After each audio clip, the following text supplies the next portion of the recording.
Bendiciones. Esta es la clase número 8 de la materia Doctrinas Denominacionales. Soy el profesor Marco Flores del Instituto Bíblico en San Ignacio. El tema que vamos a desarrollar en esta clase número 8 es la estructura de la Iglesia Católica, es decir, su jerarquía de autoridad, cómo está diseñada. ¿Cuál es el objetivo de una jerarquía o de la jerarquía, de la estructura jerárquica de cualquier organización o de cualquier iglesia? Monitorear las iglesias para ayudarlas en las necesidades que tengan. Esta jerarquía se formó con buenas intenciones, así como ayudó para poder tener control del crecimiento y desarrollo de las iglesias. También afectó, porque es usual cuando hay poder y dinero de por medio que la jerarquía abusa de ese poder. ¿Cómo está estructurada la Iglesia Católica? Aquí tenemos en la diapositiva la estructura jerárquica de la Iglesia Católica. En primer lugar está el Papa. Es el representante o el que tiene la autoridad terrenal. Luego sigue el colegio de obispos. Después del colegio de obispos vienen los cardenales. Aproximadamente está constituido por 183 cardenales. Después de los cardenales están los arzobispos o las arzodiócesis. Este está constituido por 914 arzobispos. Luego de los arzobispos están los obispos, quienes están dirigiendo las diócesis. Aproximadamente son 3.475 obispos. Después de los obispos que están a cargo de diócesis, están los curas o sacerdotes, o conocidos como los padres. Estos están a cargo de las parroquias. Aproximadamente hay unos 400,000. Y luego al final están los laicos, que también están los diáconos, diferentes órdenes religiosas como los jesuitas, los franciscanos, etc. Pero este es el esquema de la estructura jerárquica de la Iglesia Católica. Veamos algunos aspectos importantes de cada uno de ellos. El Papa, por ejemplo, es considerado como la cabeza espiritual de la Iglesia en la tierra. Aceptan que Cristo es la cabeza de la Iglesia, pero en el cielo, y que en la tierra, pues el Papa es su representante, también conocido como el vicario de Cristo. ¿Qué tiempo dura el papado? Una persona que llega a ser papa. Bueno, la elección es de por vida. Una vez él es elegido, es para toda la vida de esta persona, funcionando como papa, el líder espiritual de la Iglesia Católica. Su elección es de por vida, a no ser que renuncie por alguna razón, sea por vejez o por enfermedad. El Papa decide renunciar. ¿Cuál es la forma de elegir al Papa? El Papa es elegido por el colegio de cardenales. Y este colegio de cardenales se constituyen en sus consejeros una vez que él toma el cargo. ¿Cuál es el requisito para ser elegido Papa? Bueno, antes de asumir el puesto, por lo menos debe de haber sido un obispo dentro de la religión.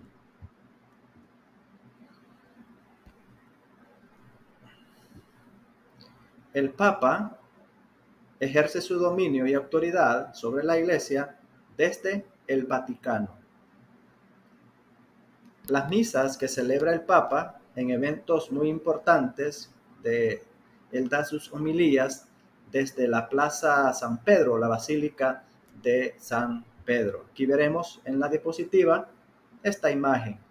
En esta zona, acá en esta Basílica de San Pedro, al fondo, al final, está el Papa sale por una ventana, es decir, desde la ventana él da su discurso. Parece ser que aquí hay pues un evento nacional o internacional, alguna festividad que están celebrando y toda esta gente está reunida para escuchar la homilía del Papa. Luego está el grupo de cardenales. Aquí tenemos este grupo de cardenales en esta fotografía que usted lo puede visualizar. ¿Y qué es el grupo de cardenales? Ellos se reúnen en un grupo que se llama el Colegio Cardenalicio. Así se llama ese grupo, el Colegio Cardenalicio. Los cardenales son los consejeros y colaboradores más cercanos o más íntimos del Papa. La mayoría de los cardenales son obispos. El Papa es electo o elegido por este grupo. Todos los cardenales de 80 años en adelante tienen el privilegio de elegir al Papa. Muchos cardenales sirven en la curia romana.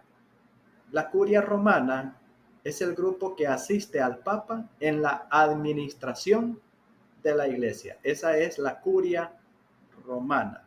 Son ese grupo que asiste al Papa en la administración de la Iglesia. Luego tenemos los arzobispos. En la imagen usted visualiza una foto de este grupo, los arzobispos. La palabra arzobispo significa primer supervisor. Eso significa la palabra arzobispo, primer supervisor. Estos arzobispos están sobre los obispos y usualmente estos arzobispos tienen a cargo las diócesis que están en ciudades más importantes de un país.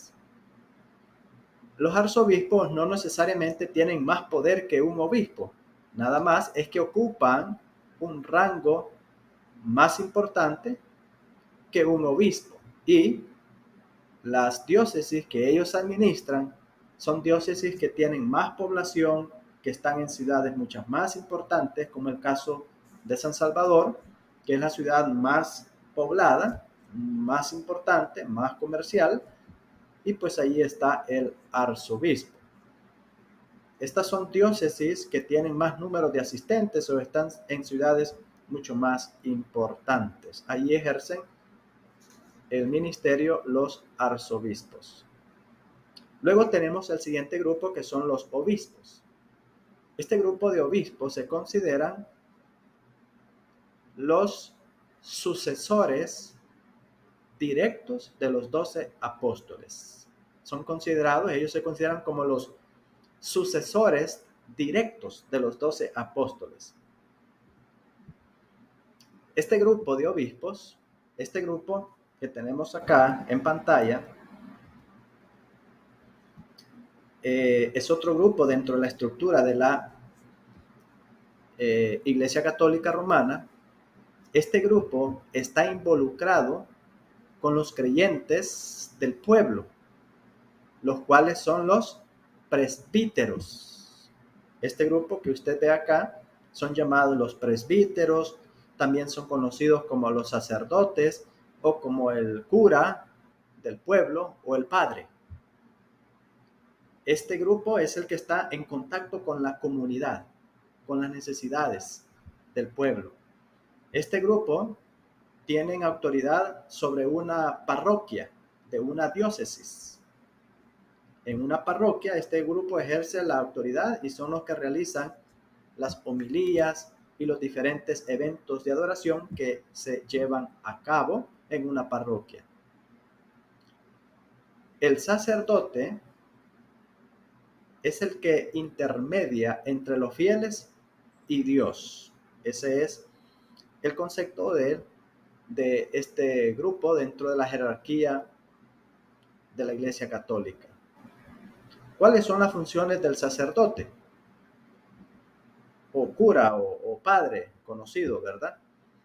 Llevar a cabo los ritos de la Iglesia, difundir la palabra divina, colaborar con los obispos en sus diócesis, aunque no tienen toda la jurisdicción que tienen los obispos, pero pueden colaborar con el trabajo de los obispos en sus diócesis. Hay dos tipos de padres que trabajan en las parroquias. Están los padres religiosos y los padres diocesianos. Los padres religiosos, estos padres o curas o sacerdotes, profesan los votos de castidad, pobreza y obediencia. Para ser un padre religioso deben de profesar estos votos: castidad, pobreza y obediencia.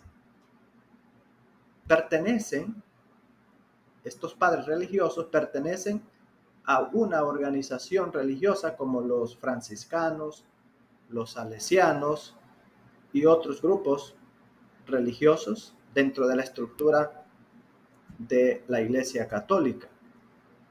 Estos padres religiosos viven bajo una regla de vida propia y pueden mandar misioneros a otros pueblos para iniciar nuevas obras o para animar, reforzar las que ya están establecidas. Luego tenemos los padres diocesanos. Estos padres colaboran con el obispo de la diócesis. No profesan todos los votos de los otros padres religiosos, es decir, castidad, pobreza, obediencia. No profesan todos los votos de los otros padres religiosos y se dedican más que todo a la vida diaria dentro de su iglesia. Luego tenemos otro grupo que son los diáconos. Aquí vemos un grupo en Guadalajara, los diáconos. ¿Cuál es la función especial que realiza este grupo? Tienen un papel especial en la iglesia que incluye, observe usted lo que incluye las actividades y funciones de este grupo: ayudar al obispo y a otros líderes de la iglesia en la celebración de los divinos misterios, como por ejemplo la Eucaristía, la celebración de matrimonios, proclamar el Evangelio y hacer caridades, etc. Hay diáconos permanentes y diáconos transicionales. ¿Qué significa? Que pues son diáconos transicionales, que es por un ministerio durante un tiempo específico que realizan esa función como diáconos. Los diáconos pueden aspirar y prepararse para ser sacerdotes. En general, los casados pueden ser diáconos, pero solamente los célibes o los que desean someterse al celibato pueden servir como sacerdotes en el rito latino. Las iglesias orientales pueden usar a los casados o a los célibes, las iglesias orientales, pero acá, en nuestro contexto, en nuestra cultura latina, solamente los célibes pueden aspirar a ser sacerdotes. Después de la ordenación, no pueden casarse, ni los homosexuales pueden servir como sacerdotes, ni tampoco las mujeres. Luego tenemos el siguiente grupo, que son los laicos. Usted ve en pantalla diferentes actividades que ellos realizan. La palabra laico significa toda persona que no tiene un título oficial dentro de la iglesia. es decir, es un asistente, es un oyente, no tiene un título oficial dentro de la jerarquía de la Iglesia Católica. Así, igualmente como los clérigos dentro del contexto religioso protestante, que son los líderes que tienen funciones eclesiales dentro de una iglesia. ¿Cuáles son las funciones de los laicos? Sus responsabilidades son las siguientes: vivir bajo principios cristianos. Otra función: mejorar al mundo y evangelizarlos. Algunos católicos ocupan ministerios dentro de la iglesia y fuera de ella, y ellos se llaman ministros laicos eclesiásticos. Son aquellos laicos que ejercen ciertos ministerios dentro de la organización católica. Estas funciones de estos ministros laicos eclesiásticos incluyen ministros pastorales, ministros de jóvenes, ministros universitarios, etc. Hay otras órdenes religiosas dentro de la estructura jerárquica de la Iglesia Católica, y estas son los franciscanos. Los franciscanos, órdenes religiosas, conocidos como consagrados. Los franciscanos, muchos de estos se hacen miembros de uno de los institutos religiosos como las órdenes monásticas y siguen la regla común de San Benedicto bajo el liderazgo de un superior en ese lugar. Estas órdenes religiosas normalmente viven en comunidad. Estos grupos como las Hermanas de la Caridad, los dominicanos, los franciscanos, las carmelitas, la Sociedad de Jesús, llamados también como los jesuitas, todos son órdenes religiosas, aunque no están directamente conectados con el sistema de adoración y funcionamiento de la Iglesia Católica cuando hace sus actividades de Eucaristía, sus actividades, ¿verdad?, eclesiales, pero tienen esa conexión dentro de esta organización. Los franciscanos tienen una estructura aparte de las diócesis. Están conectados con la iglesia, pero no están conectados con la vida normal de una parroquia. Es decir, lo que se hace dentro de una parroquia. Tienen sus propios líderes que se llaman provinciales, se llaman sus líderes. Y en vez de diócesis, esas regiones donde están se llaman provincias. Así que una diócesis es una región que incluye ciertas parroquias o un número de parroquias que forman parte de esa diócesis. Esa es una diócesis. Es una región determinada en la cual incluye algún número determinado de parroquias. Pero las órdenes religiosas tienen sus propios líderes y estos líderes se llaman provinciales, y en las regiones donde están estas órdenes religiosas, como los franciscanos, las carmelitas, etc., las regiones donde están se llaman provincias. Usualmente, en estas órdenes religiosas hay más mujeres que hombres. Aquí tenemos una figura, una imagen de las diócesis en España. Usted observa el mapa, el país de España tiene diferentes colores y esas son diócesis. Los colores están indicando las regiones que conforman las diócesis en ese país, y en cada región hay parroquias en la cual pertenecen a esa diócesis. Por ejemplo, el color amarillo es una diócesis, color rosado, y así los diferentes colores que están marcados en el mapa identifican las diócesis que hay en ese país. Aproximadamente en el mundo hay 2.782 diócesis.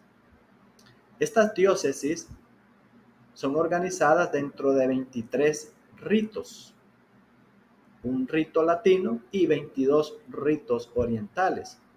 Cada rito o grupo de diócesis tiene tradiciones un poco diferentes acerca de la liturgia o adoración y de los sacramentos, cómo se aplican, qué es lo que dicen cuando están celebrándolo, y cada diócesis se divide en comunidades llamadas parroquias, y cada parroquia tiene un sacerdote o más para servir dentro de esa parroquia. El obispo está sobre toda la diócesis. Es decir, si usted ve en el mapa, el color amarillo, esas 3 regiones, hay un obispo que gobierna esa diócesis. Y así todos los demás, todas las demás regiones que están identificadas con ese color definido. El obispo está sobre la diócesis, sobre las actividades, doctrinas, educación, aunque delega a los curas y sacerdotes esas responsabilidades en sus propias parroquias. Trabajar unidos es el punto central de la jerarquía. La jerarquía de la Iglesia Católica, su objetivo principal o la intención inicial es una organización de manera que se pueda trabajar en unidad. Lamentablemente, dicho sistema jerárquico causó problemas y abusos de poder.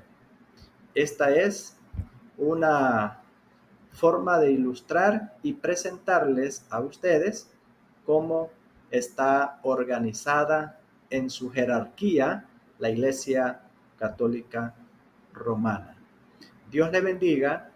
Al final, usted va a encontrar la tarea y actividad o cuestionario de esta clase número 8. Bendiciones.